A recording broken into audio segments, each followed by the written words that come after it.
Tok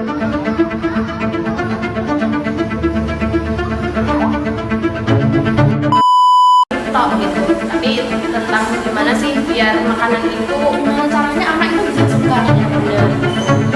Karena banyak di video-video yang aku scroll di TikTok ya, itu banyak anak-anak yang membuang MBG tersebut gitu loh. Iya. Bahkan ada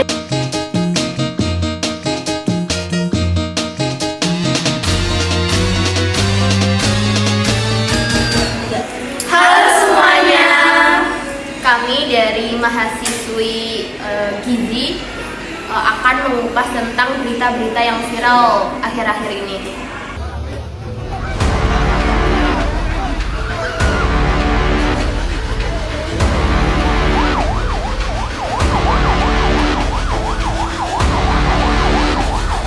Neng, tarik nafas pelan-pelan, Neng. Neng, tarik nafas pelan-pelan. Tarik nafas. Nah, tadi kan setelah kalian lihat yang kalian menanggapi tentang makanan bergizi gratis yang dikritik nih.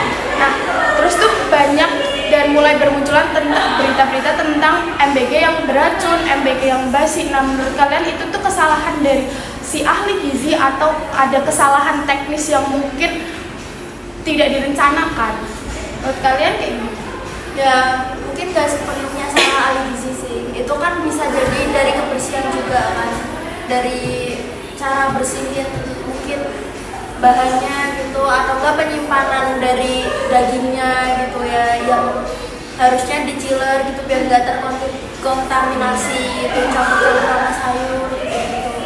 Jadi nggak sepenuhnya salah ahli gizi sih. Tapi menurutku ya, maaf ya potong ya, tapi menurutku kalau misalnya kayak tentang daging-dagingan itu ya ahli gizi yang tanggung jawab, karena itu kan kefreshan daging itu merupakan tanggung jawab ahli gizi gitu, bahan-bahan yang dipersiapkan. Berarti tergantung penyimpanannya aja sih. Iya. Ahli gizinya nyimpannya di mana itu bener. Tergantung penyimpanan, tergantung pemilihannya, terus dari produsen ke konsumennya juga itu. Berarti Kan kita nggak tahu di jalan kayak apa kondisinya dan kan. awalnya ayamnya udah aku masih fresh apa enggak, terus Gini ke MBG-nya gitu.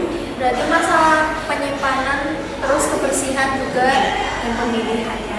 ya sama ketelitian yang kalau basi ya yang bilang Jadi intinya nggak seperti salahnya. Kalau menurut aku ya itu kesalahan bersama sih. Iya. Ahli gizinya juga salah, yang lainnya juga salah. Seperti dalam penyucian tempat makannya, itu juga bisa dipastikan, apakah kita bisa memastikan hal tersebut sudah pasti bersih, iya kan? Dan yang kedua pemilihan bahan, karena itu juga pengaruh banget. Walaupun bahannya udah agak busuk, dimasak nggak bisa jadi fresh kan? Dan yang ketiga itu kita sebagai ahli gizi itu harus berkompeten juga gitu. Karena itu udah ada undang-undangnya, seperti itu.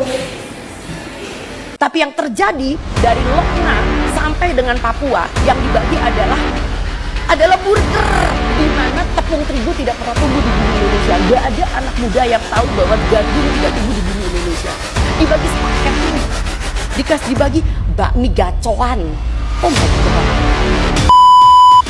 Kalian tuh bisa nggak memberikan solusi atau memberikan sebuah inovasi yang bisa membuat MBG ini berjalan dengan baik lagi, berjalan sesuai dengan targetnya?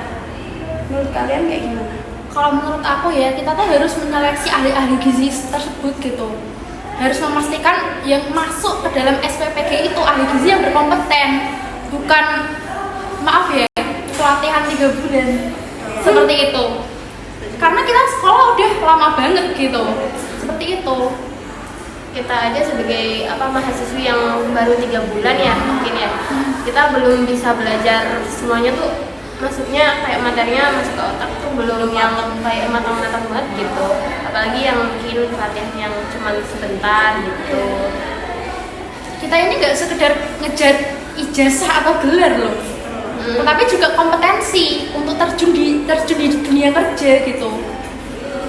Untuk menunya sendiri ya mungkin yang penting tuh emang kalorinya gitu, kalorinya mencukupi gitu. Terus ya yang kedua itu harusnya disesuaikan dengan selera anak kecil gitu. Kita harus pintar-pintar ngolah bahan makanan gitu. Ahli gizi kan nggak cuman kayak ngitung kalori tok gitu, tapi tentang gimana sih biar makanan itu Gimana caranya anak itu bisa suka? iya bener gitu. Inovasi. Karena banyak di video-video yang aku scroll di TikTok ya itu banyak anak-anak yang ngebuang MBG tersebut gitu loh. Iya. Iya. Bahkan ada yang kayak diolah kembali kayak Iya. gitu kan. Iya. Bahkan ada sampai video yang itu ayam digepek. Ya itu.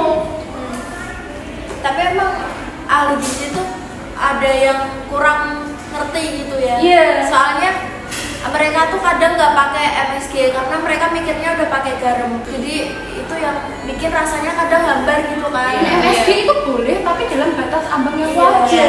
Iya betul. Malah MSG tuh kayak kandungan ininya tuh lebih MSG itu natriumnya tuh iya, lebih diperlukan tubuh gitu loh. Iya. Asal tidak mendengar. Iya, asal jangan banyak-banyak. Gimana caranya biar anak itu terdoyan dan nggak kebuang gitu.